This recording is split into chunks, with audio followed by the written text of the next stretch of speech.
senhoras, senhores, para tentar contribuir neste importante debate, primeiramente apresento-me a Vossas Excelências.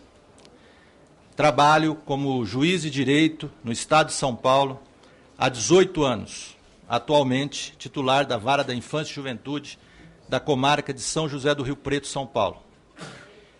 Em minha primeira comarca, em minha carreira, sempre atuei com a matéria de menores em risco e de infratores, desde a minha primeira comarca, Estrela do Oeste, e especialmente na minha comarca intermediária e anterior, Fernandópolis.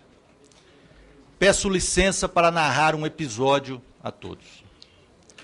Ainda iniciante, na profissão, aos 25 anos, em Estrela do Oeste, fui procurado em meu gabinete pelo padre Juliano, um italiano sem limites de bondade em seu coração, com várias obras de caridade na região.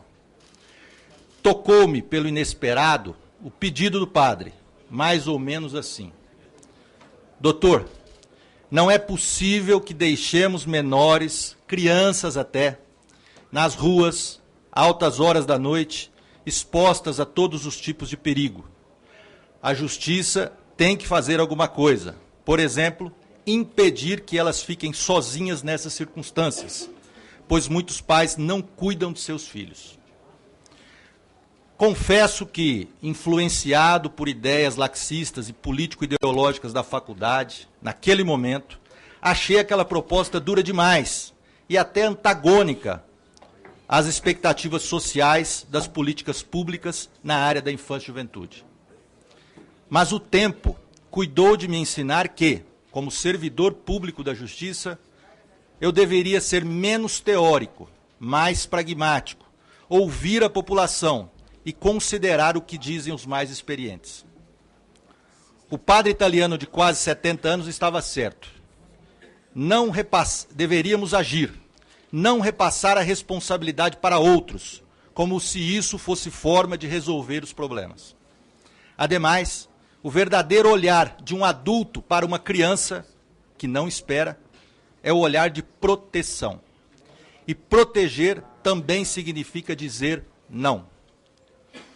Anos depois, já em Fernandópolis, cobrado que fui pela comunidade pelo mesmo problema, menores nas ruas, desacompanhados, consumindo bebidas alcoólicas e outras drogas, em agosto de 2005, implantamos um sistema para atacar as situações de risco.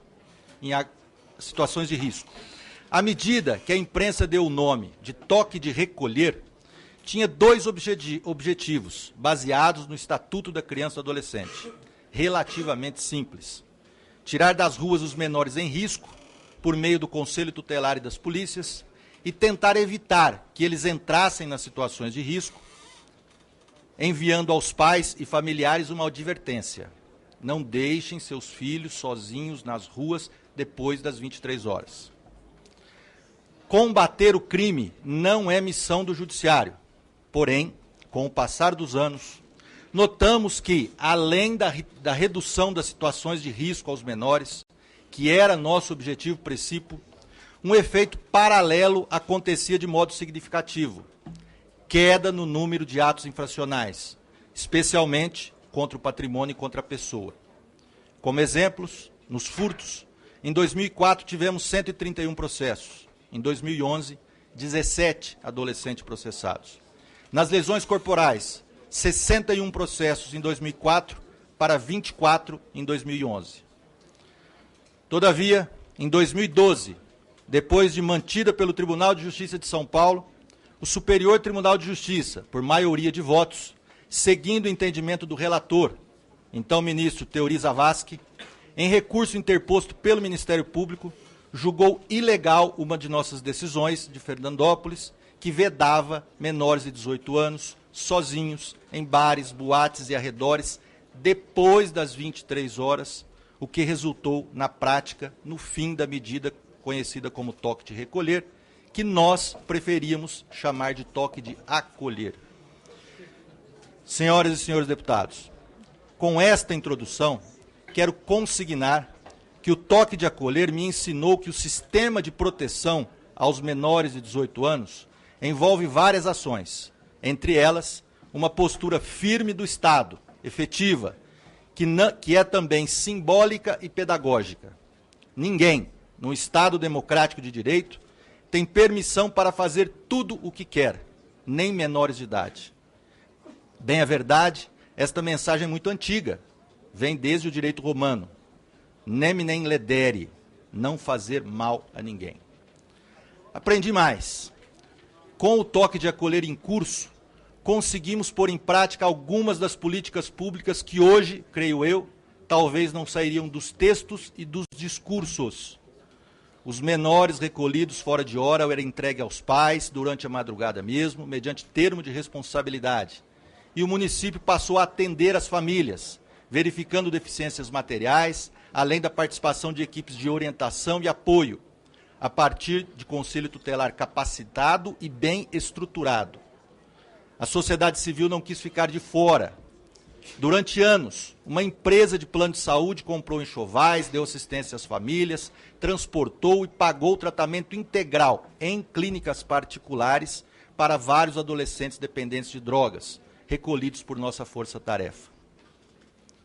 Ou seja, medidas restritivas que impõem atitudes responsáveis a todos, a começar por pais e filhos, não excluem políticas públicas inclusivas.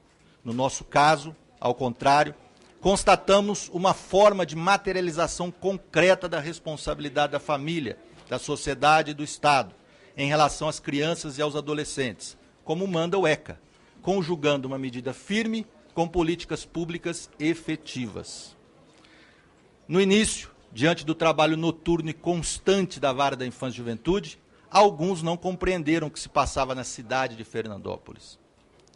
Críticas foram disparadas, mas nós, do Judiciário, nunca deixamos de explicar nosso trabalho, de debater e dialogar com todos, principalmente com os jovens, falando a eles com respeito e sinceridade, sem nos estagnar no discurso da vitimização, que tudo na vida tem hora e lugar, que eles deveriam ter consciência de sua participação social e de suas responsabilidades na cidade, da necessidade do cumprimento da lei e do respeito à ordem jurídica, desde cedo, como forma de obtenção de cidadania objetiva, que o nosso intuito e a nossa ação era essencialmente de proteção, não de punição.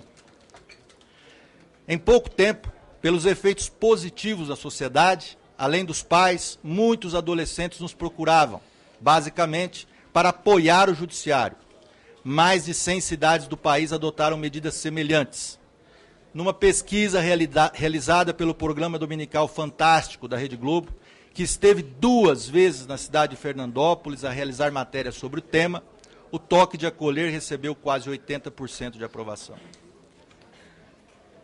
Nesse ponto, senhoras e senhores deputados, nesta tentativa de comparação que procuro estabelecer entre os assuntos, toque de acolher e redução da idade penal, a estatística mais importante sobre a redução da idade penal está nas pesquisas de opinião sobre a questão.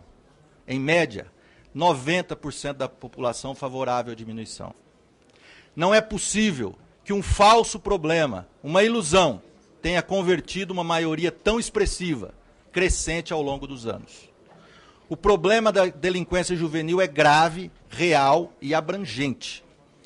O toque de acolher me mostrou também, nas madrugadas em que eu recebia jovens e pais durante quase 7 anos na sede do Conselho Tutelar de Fernandópolis, que não é possível encontrar mais inocência em adolescentes de 16 anos.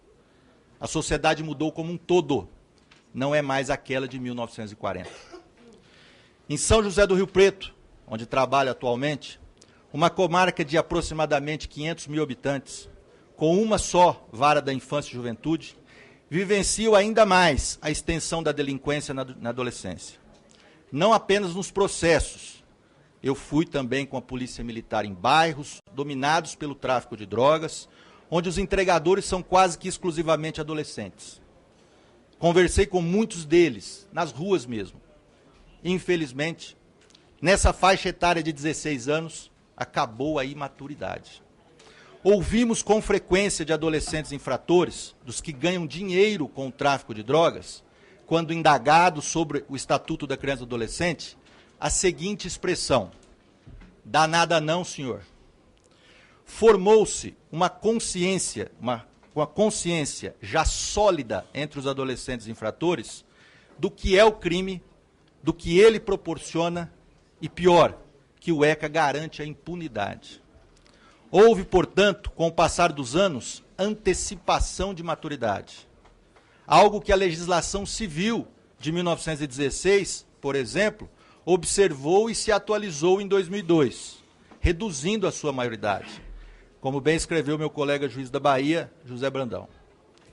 Aliás, o deputado Benedito Domingos, na justificação desta PEC, em 1993, muito bem argumentou nesse sentido. É notório, até ao menos atento observador, que o acesso dos jovens à informação, nem sempre de boa qualidade, é infinitamente superior àqueles de 1940, fonte inspiradora natural dos legisladores. Fixação da pena em 18 anos. Apenas para ilustrar, no dia 13 de abril passado, em 2015, a Polícia Federal e a Polícia Militar de São José do Rio Preto apreenderam um adolescente de 16 anos que dirigiu por 800 quilômetros uma caminhonete desde Amambai, Mato Grosso do Sul, com quase 1,5 toneladas de maconha, confessando o menor que receberia R$10 mil pelo transporte. Uma conduta complexa, não apenas pelo risco, mas pela estratégia de execução, que não pode ser atribuída a quem é imaturo ou não tem consciência do caráter ilícito do fato.